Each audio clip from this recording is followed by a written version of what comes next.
Welcome back to Beyond the Heart. I'm your host, Dr. Nisa Goldberg. And in this segment, we're going to talk about gamified exercise. Do you find excuses to skip getting a workout? Maybe making a game out of it is the ticket to get you to a healthy habit. And joining me on the phone is Mike Tinney. He's president and CEO of Fitness Interactive Experience, or FIX. And we're also going to take your calls on why it's so hard for you to start an exercise program. And we all want you to exercise because it's healthy for your heart. So if you have calls, if you have any questions during this segment, give us a call at 877-NYU-DOCS. That's 877-698-3627. Or you can email us at docs@SiriusXM.com. Welcome to the show, Mike. Hi, how are you today? I'm fine. So can you tell us, what is FIX? FIX is a company that lives at the intersection of games and health. And our mission is to make exercise and healthy living fun and hopefully addictive.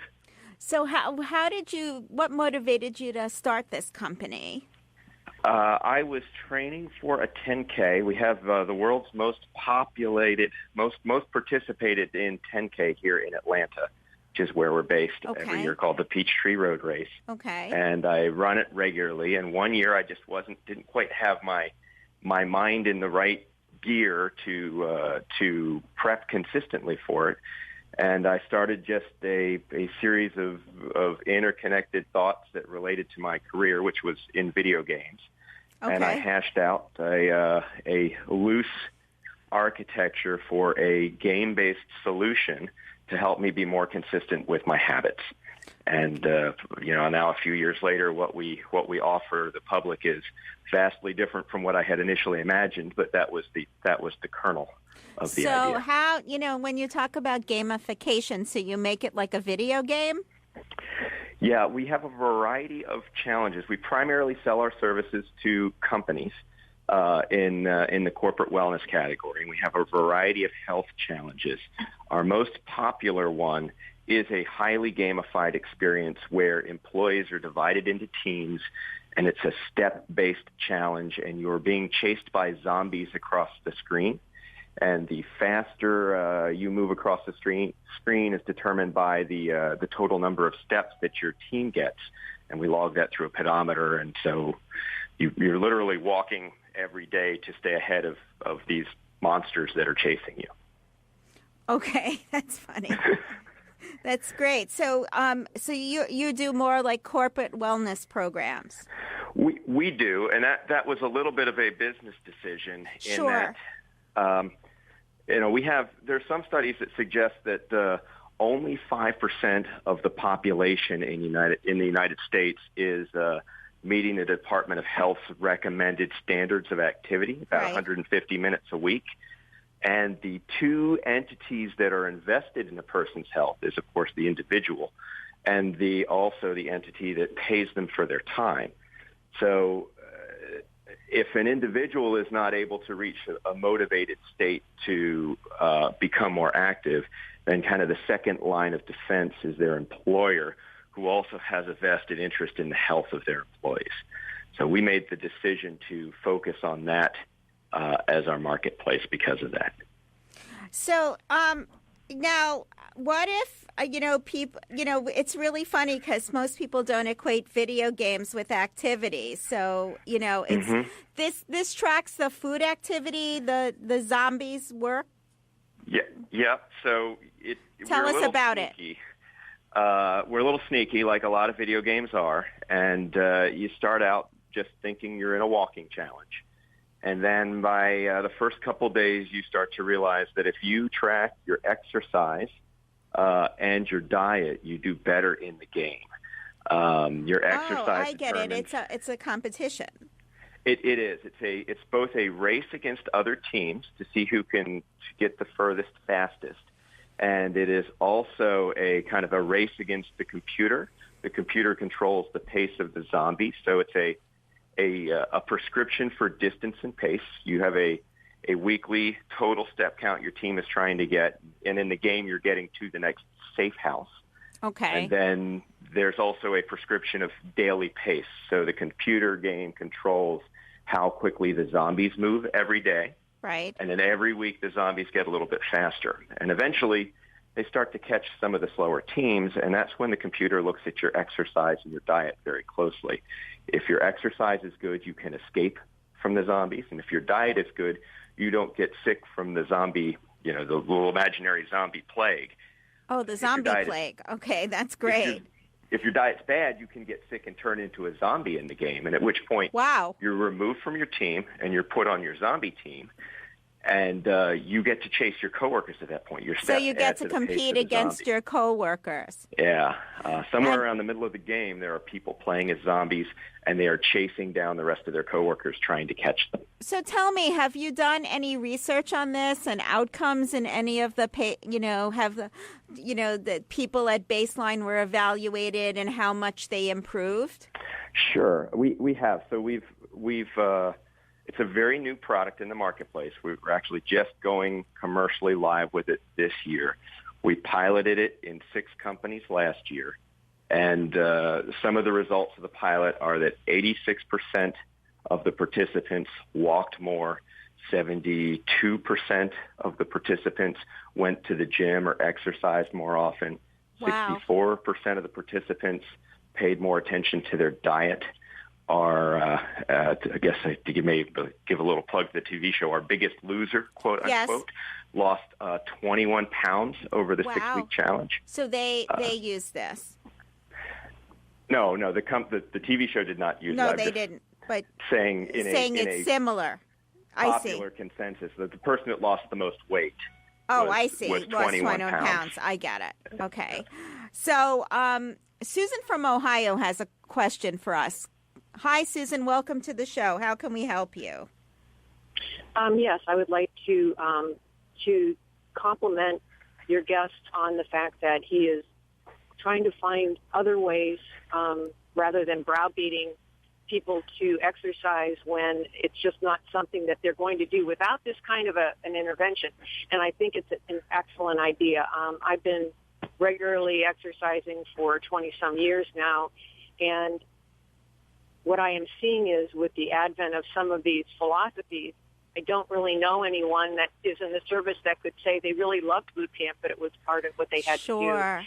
Therefore, I find that it's kind of sad that exercise has become something very difficult, very distasteful, something that people don't want to come to. So thank you so much for that. And I guess my question is, so what happened to me is I go to group classes, which it sounds like that's the concept here too. In the corporate world, you're working as a group, and I love that idea. But so I go to some of these classes that they're offering, and of course I became injured because I'm 60. And so now I'm having difficulty figuring out how to get cardiovascular fitness and keep that, which I have, without re-injuring myself. And I wonder if you have any recommendations. Mike? Well, I mean, the first thing I would say, and I'm sure, Nisa, you'd agree, is consult your doctor before beginning a program, especially if you're recovering from injury. That's key. But from a just well, they tell you don't do anything. No, I mean if you go to a doctor, like a sports medicine doctor, they're not going to tell you that. Yeah. Well, what they say is it's no impact, and when you go to group classes, what I'm saying is it's very difficult. So I appreciate what you're doing. It's very difficult to find things besides cycling. So spinning classes are great, and I find those helpful. But I find that a lot of what they're doing now is a lot of burpees, a lot of just very high impact related things that I'm not sure are that useful. And I'm wondering going forward, I'm just hoping that your trend will try to change people's perception of the actually dangerous and difficulty and distastefulness of exercise. So thank you. Absolutely. You're very welcome. And thanks. I think the key, or one of the best tips I've ever heard, is the expression "movement is medicine." That's right. And even if it's not a spin class or something high impact, it's the act of walking 20, 30 minutes a day, either in one chunk or broken up. It does the body so much good. Our bodies weren't meant to sit still for 8 hours in a row. They weren't meant to be sedentary. Right. It's not what they're designed for.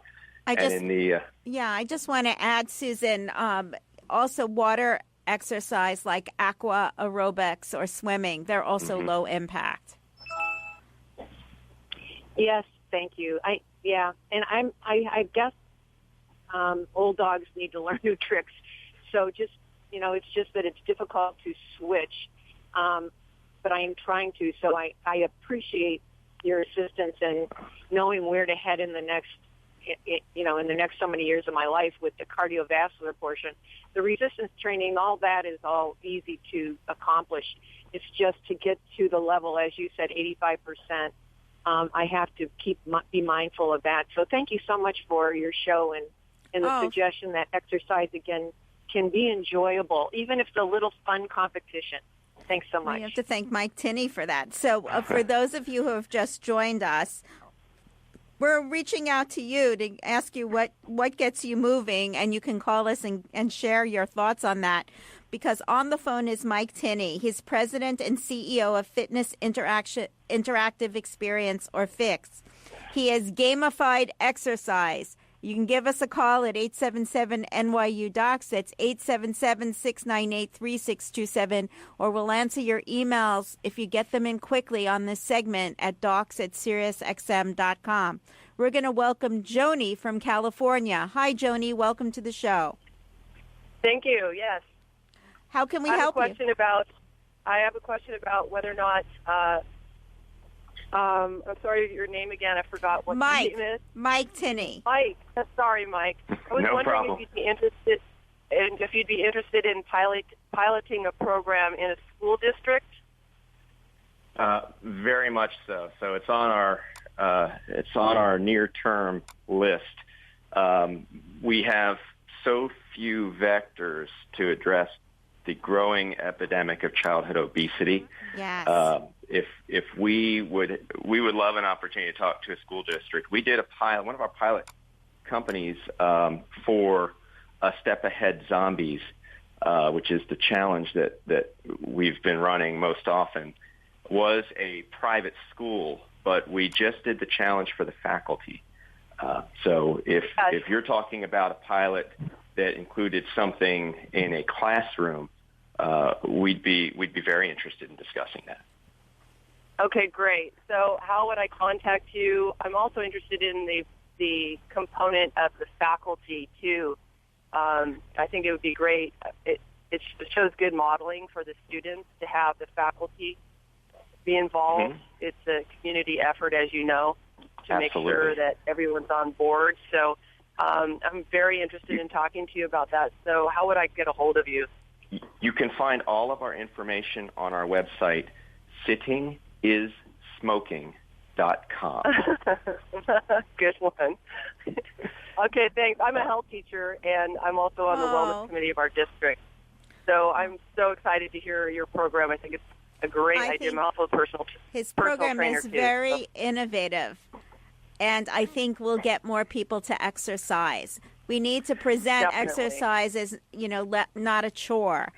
And in general, in our country, we're all really competitive people. So, trying to exercise enough to avoid becoming a zombie, that's a good thing.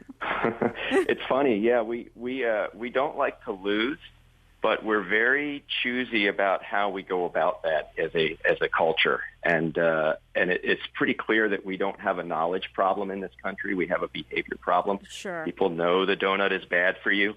But it's hard to equate that little piece of indulgence with the other side of the process, and we tend to kind of take care of ourselves last sometimes when it comes to work and family and our other obligations. And really, Mike, teaming up with organizations like the American Heart Association, that's another way. Mm-hmm. I'm being a cardiologist at our meeting last year, not this past November, but in 2013. I mean, they gave out Fitbits, and, there was a competition amongst the attendees at the meeting. So this is the kind of thing that can gain traction. And you could get a lot of healthcare providers to help support the movement. Yeah, that is that is spot on with what we try to do. We actually have a one-day version of our program that we'll do at trade shows and conferences, just to give folks like that a kind of a view into the larger program. The challenge, of course, is, as you know, health and healthy behavior is a daily maintenance habit. It's not, you can't just go out and do a bunch of work for 3 hours on Saturday. Absolutely. You can't bank it. You cannot bank it. And if you're an athlete in college, it's not going to help you when you're 50. Yeah. You might get back into the habit a little easier. Some of your mental habits might still be there. It's right. But, it's like riding a bicycle. You don't forget. Absolutely. You just push it aside. So another funny thing, when Susan was on the phone, she mentioned that it was nice to see something that wasn't necessarily a stick, but more of a carrot. We've been doing corporate wellness services for about 2.5 years now. And our Zombie Challenge launched in the fall. And it was the first challenge we've ever run where we didn't have to offer prizes for participating or prizes to the winners. That's interesting. The game itself was entertaining and rewarding enough. The game was rewarding enough for them, sure. And so that was a gem of a realization for us when we ran those. Yeah. I'm going to thank Joni for calling in, and we're going to welcome Jill from Arizona. Hi, Jill. How can we help you? I just wanted to comment on what my community college district does for wellness. Yes. Yeah, a few things. We do a mile plus challenge. It's free for every employee. And during the course of that, like if you reach your fitness goal, it's how many miles. You pledge, like, I'll walk 50 miles this semester, I'll walk 100 miles this semester, and any type of exercise you do, whether you get credit for if you take a 1-hour aerobics class, it's like worth 2 miles or 3 miles. If you do the Stairmaster or elliptical, it's worth a different amount. So it's different exercises, swimming, and they credit you toward miles. And you fill this out online, and then what they do is, like, if you reach your goal in 3 weeks or partway through, like you're 30% of your goal, you get in a drawing for a Fitbit or an iPod or something, you'll win something, and then at the end you get a shirt. So there's, like, little rewards along the way which make people want to stick with it. And then they also did, you talked about corporate wellness, they did with the YMCAs locally, they gave all the employees a discount to join the Y for exercise. So it's really good. That's great. That sounds great. Thank you, Jill, for sharing that with us. It's interesting. Yeah, it is. Some of the things. Go ahead. I was going to say some of the things that Jill was saying they do in their program are actually hallmarks of a great program. Socially connecting the program so that you have visibility and the ability to kind of cheer each other on, having either rewards or recognition or both, and having it be something that is more of an ongoing or repeated program. And I would guess, Jill didn't mention, but I would probably guess that their leadership participates in the program as well, which is another sign of a strong program. That's right. Thanks for calling in, Jill. We're going to quickly, we only have a few minutes left. Beverly from Massachusetts, welcome to Beyond the Heart. Hi. How can we help you? Hi, we're here. Hi, Beverly. Mike and I are here. Well, I myself have a serious illness, and I can't do much because I don't have a colon, so I dehydrate very quickly. So I would do walks with my dog because I couldn't do other heavy-duty things, but walking with the dog was a good one for me. It made me get out there and walk, and even if I didn't feel good. So it was always made me go, and my kids always walked when we had dogs when they were younger, so they were always active anyhow, instead of video games. I'd have them go out and walk or play sports. And excellent. That's great. And, hiking. Beverly, walking your dog is a great activity. And someone once did a research study that showed that dog walkers, people who walk their dog, have lower rates of heart disease. Yeah, I would imagine that, yeah. Because you've been doing the right thing and having fun with your dog. Thanks for calling in. Right. Thanks for calling in. Mike, any final thoughts? No, well, I would just say I think Beverly's got the whole of it, actually. There's a little bit of a myth that if you go to the gym 3 times a week, you're going to be fine. And daily activity sometimes gets excluded as a result of a program like that. And there's a ton of benefits to scheduling in exercise and making yourself stronger and improving your physical capacity. But it doesn't replace the benefits of daily activity. It's almost like activity every day is the secret fourth vertical that we haven't really talked about much as a society or health community. You see that 90-year-old man in Italy who walks every day to the market and drinks a glass of wine. He's been walking every day. It's healthy to move. It is healthy to move. And Mike, I want to thank you very much for joining us. And I want to make sure that everyone knows that Mike Tinney is president and CEO of Fitness Interactive Experience, or FIX. And I think this is going to